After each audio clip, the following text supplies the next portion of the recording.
Hello, gentlemen.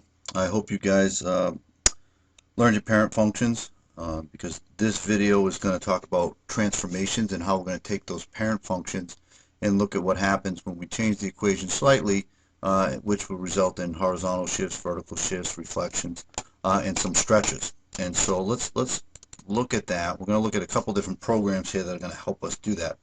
The first thing we're going to talk about is rigid transformations. A rigid transformation doesn't change the basic shape of a graph. It just moves it either horizontally or vertically or reflects them about one of the axes. So let's look first at vertical and horizontal shifts. Basically, I'm just going to take my graph and either shift it upward or shift it downward.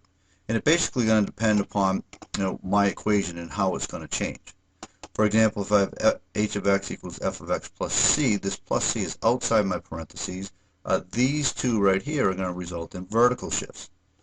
And in this situation where I have the minus c and the plus c inside the parentheses, we're going to have what we call a horizontal shift. And let me show you a program here that's going to allow us to look at this. Here's a quadratic formula right here. Okay, we have f of x, and the red one's going to be the parent function, the parabola like we know, and the other one is going to simply be um, the shifted graph. And let's look first at a vertical shift. And to do that, I'm just going to change this value of d here. And see how this plus term here is shifting the graph upward. The same graph, it just got moved upward by adding this plus 1.5. And I can actually run this, and you can see I can pause it. If I have minus, this is going to take this point, and all points are going to get shifted downward. Okay, this is the result. The result of this is what we call a vertical shift. Okay. Now we also talked about, mentioned the horizontal shifts. So let's put this back to where it was. And a horizontal shift is when the plus or minus c is inside the parentheses. We add one in here. Okay, and so in this situation, it moves points horizontally either left or right. If I go minus 0.6, I take that point, I would go over 0.6 here to get the 0 inside the parentheses. Okay, so this is a horizontal shift when I'm inside the parentheses. And I can run this, and you can see, if I go x minus 3.1, I get shifted 3.1 over that way. Okay, and again, you can see what happens there. Okay, and now I can also do some combination of the two of them. Okay, I can shift horizontally over, and I can go a little further, and I can shift vertically down. So I can have a combination. Okay, this minus 1 is going to shift me to the right 1, and the minus 1.5 will shift me down 1.5. Okay, so it's possible to have a combination of shifts in there. Okay, so that's the first type of non-rigid transformations. Let's put those back to normal. And let me go back to the PowerPoint right there. Okay, so we talked about vertical and horizontal shifts. Let's talk about reflections across the axes. These are just mirror images. We've seen a little bit about reflection about the x and y axis. But basically, if I have the function, I just put a negative sign in front of it, like this, negative f of x, I'm going to get reflection about the x-axis. If I have a negative inside like that, then I'm going to get reflection about the y-axis. Okay, so here are some more rigid transformations. And let's go take a look at that right there. Let's look at a cubic function. It's actually easier to see it here. Here's just a regular cubic function. I know it's not the parent function, but you'll get the idea. If I simply make this negative 1 right there, okay, you're going to see that I get flipped about the x-axis. Okay, you can see the negative f of x here. Every point got flipped about the x-axis. Right, we got a mirror image. Okay, so that right there is again, it's a rigid transformation because it didn't change the shape. It just was a reflection. Okay, let's put that back to normal. Let's now put the negative inside, and what we should get is a reflection about the y-axis. And we do. Okay, again, another type of rigid transformation where we're not changing the shape, we're just reflecting it now. Okay, and you should see that this is a reflection across the y-axis. And actually, if I run it, whoops, that's not what I want to do. Wrong thing there. Put that back. Okay, so there's my reflection. If I run this one, you'll see it. Okay, so just a reflection. All right, so hopefully that makes sense. So those two types of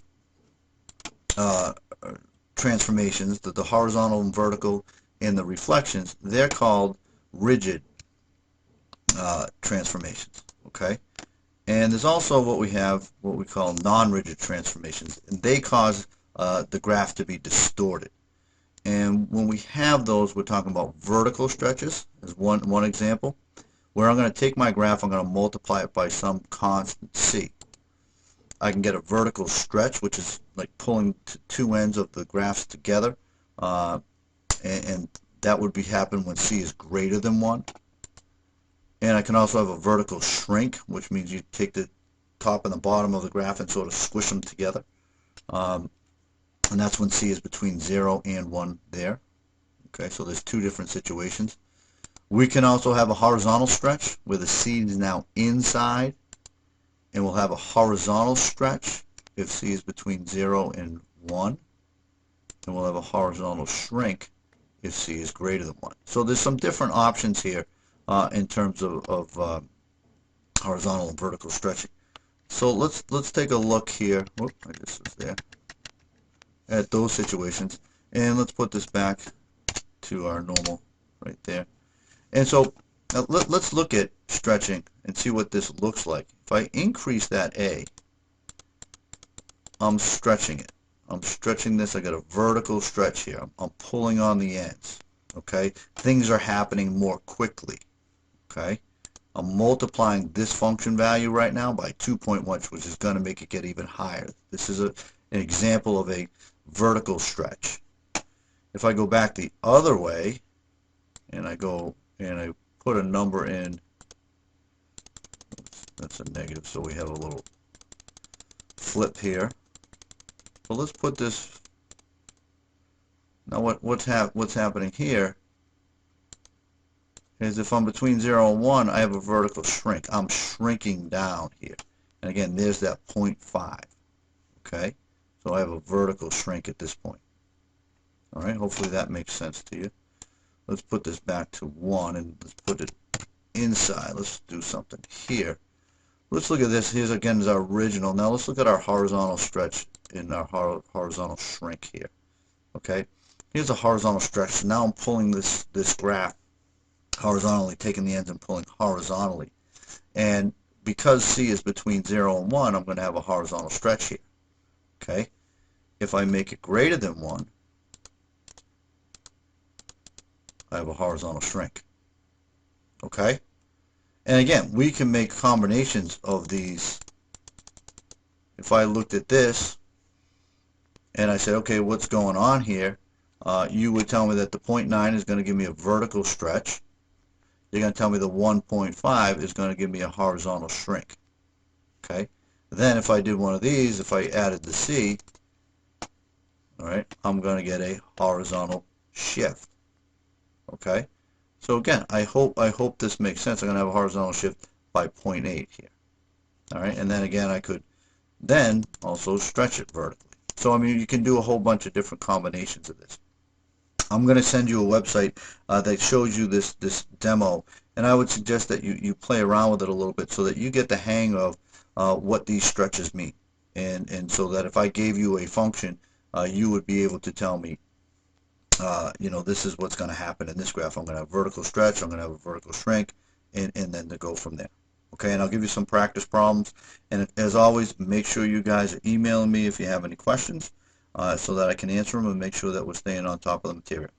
Okay, so the basic purpose of this video was looking at horizontal vertical stretches to look at horizontal and vertical shifts and reflections. All right, so we had rigid and non-rigid types of transformations. Okay. Have a good day, fellas.